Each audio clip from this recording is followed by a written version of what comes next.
ప్రత్యేక తెలంగాణ రాష్ట్రం ఏర్పడితే స్వరాష్ట్రం సొంత పాలనలో నీళ్లు నిధులు నియామకాల్లో తెలంగాణ ప్రాంతానికి సంబంధించిన ప్రజానికానంతటికీ మేలు జరుగుతుందని యావత్ తెలంగాణ ప్రజలు వేయి కళ్ళతో ఎదురు చూశారు. కానీ స్వరాష్ట్రంలో కేసీఆర్ పాలనలో భూ కబ్జాలు, అవినీతి ఆరోపణలు, ప్రాజెక్టుల్లో కుంభకోణాలు, లిక్కర్ స్కామ్, ప్రశ్నాపత్రాల లీకేజీలతో పాటు పల్లెలు పట్టణాలు అనే తేడా లేకుండా భూ కబ్జాలు చేస్తూ అధికార టీఆర్ఎస్ పార్టీకి సంబంధించిన నాయకులు ఇష్టారాజ్యంగా వ్యవహరించడం జరిగింది. ధరణి పేరుతో వేలాది ఎకరాలు దోచుకున్న టీఆర్ఎస్ పార్టీ నాయకులు, అధికారులు అసైన్ భూములను సైతం వదలలేదు. అధికార టీఆర్ఎస్ పార్టీ పాలన పోయినా ఆ పార్టీ పాలనలో అవినీతి అక్రమాలకు, సంపాదనకు రుచిమరిగిన అధికారులు తెలంగాణ రాష్ట్రంలో కాంగ్రెస్ అధికారంలోకి వచ్చిన అక్రమ సంపాదన వైపు మొగ్గు చూపుతున్నారు. అసైన్ భూములను వెంచర్లుగా ఏర్పాటు చేయడంలో సహకరిస్తూ ప్రైవేటు వ్యక్తులకు కోట్లాది రూపాయలు అక్రమంగా గడించేందుకు సహకరిస్తున్నారు. కల్వకుర్తి నియోజకవర్గం పరిధిలోని కడ్తాల మండల శివారులోని మైసిగండి ఆలయం వెనుక భాగాన వందలాది ఎకరాల అసైన్ భూమి ఉంది. అయితే ఈ అసైన్ భూమికి ఆనుకొని ప్రైవేట్ వ్యక్తులు భూములు ఉన్న క్రమంలో కొద్దిపాటి ప్రైవేటు వ్యక్తుల భూములు కొనుగోలు చేస్తున్న రాష్ట్ర రాజధాని హైదరాబాద్కు చెందిన రియల్ ఎస్టేట్ వ్యాపారులు అసైన్ భూములను సైతం తమ వెంచర్లో కలిపేస్తున్నారు. అవినీతి అక్రమాలకు రుచిమరిగిన అధికారుల సహకారంతో అసైన్ భూములు ఆక్రమించి వెంచర్ ఏర్పాటు చేసి ప్లాట్ల రూపంలో విక్రయించడం జరుగుతుంది.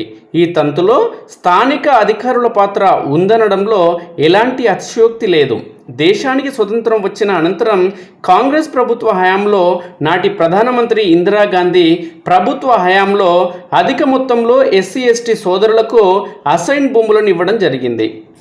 గ్రామీణ ప్రాంతంలోని రైతన్నలు వ్యవసాయం సాగు చేసుకుని జీవనం సాగించే వెసులుబాటు కల్పించడం జరిగింది. అయితే అసైన్ భూములను కొనుగోలు చేయడం, విక్రయించడం అనేది ఈ నిబంధనలో లేదు.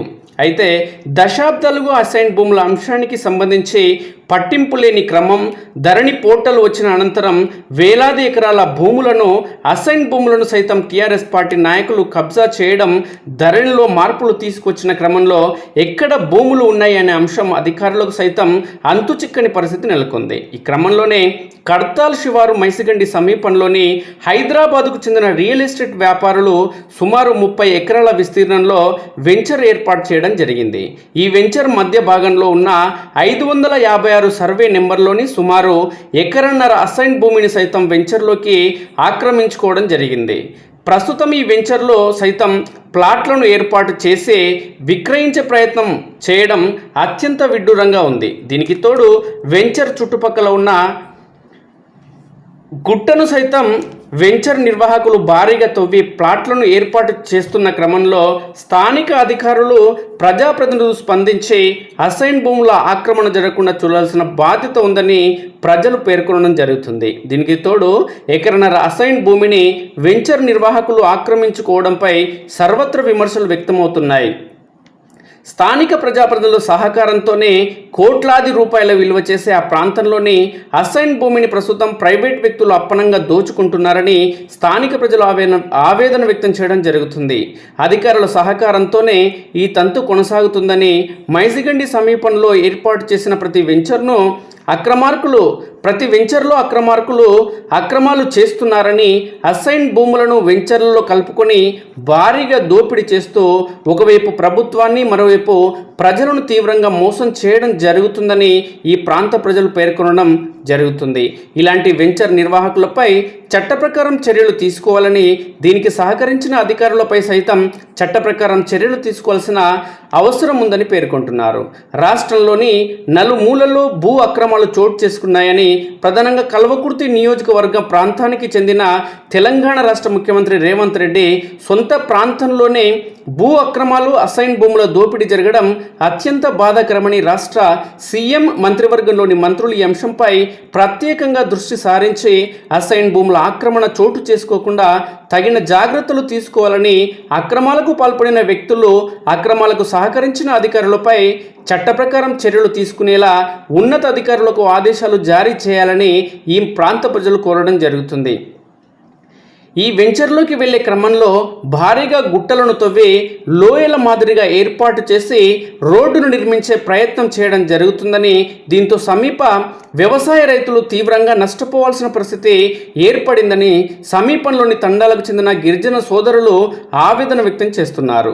నిరక్షరాస్యులైన తమ తండాల్లో అవినీతి అక్రమాలు చేసే అధికారులతో పాటు వెంచర్లు ఏర్పాటు చేసి దోపిడీ చేసే నాయకులు తమ తండాలపై పడడం సరికాదని, ఇప్పటికైనా స్థానిక ప్రజాప్రతినిధులు అధికారులు చొరవ తీసుకొని సదరు వ్యక్తులపై చట్ట ప్రకారం చర్యలు తీసుకోవాలని గిరిజనుల సోదరులు డిమాండ్ చేయడం జరుగుతుంది. 556 సర్వే నంబర్లో ఎకరనార పొలము గవర్నమెంట్ ల్యాండ్ ఉందని మేము అప్పుడు ఈ ల్యాండ్ కొనేటప్పుడు ఇచ్చిపెట్టి మేము కొన్నాము. ఇవాళ రియల్ ఎస్టేట్ చేసే వాళ్ళు మొత్తం ఆ ల్యాండ్ని కూడా కబ్జా చేసి వెంచర్ చేసి మొత్తం ఆగం చేస్తారు. ఇక్కడ గుట్టను కూడా గవర్నమెంట్ ల్యాండ్ కూడా తవ్వేసారు. దీనికి పట్టించుకునే నాదులు లేడు. మనం ఇక్కడ రాలేదు, ఇక్కడ చూడలే కాబట్టి ఇక్కడ నేను విజిట్కి వచ్చి చూస్తే చాలా ఘోరంగా ఉంది. దీని మీద వెంటనే చర్య తీసుకోవాలి. ఆర్టీఓ కానీ, కలెక్టర్ కానీ, ఎంఆర్ఓ కానీ తక్షణమే వచ్చి దీని గురించి పట్టించుకొని ఇది ఏముందో ఇమీడియట్గా ఆబ్జెక్షన్ చేసి ఆపాలని చెప్పి సర్వే చేసిన దాకా ఈ వెంచర్ నడవదని చెప్పి నేను మనస్ఫూర్తిగా కోరుకుంటున్నాను.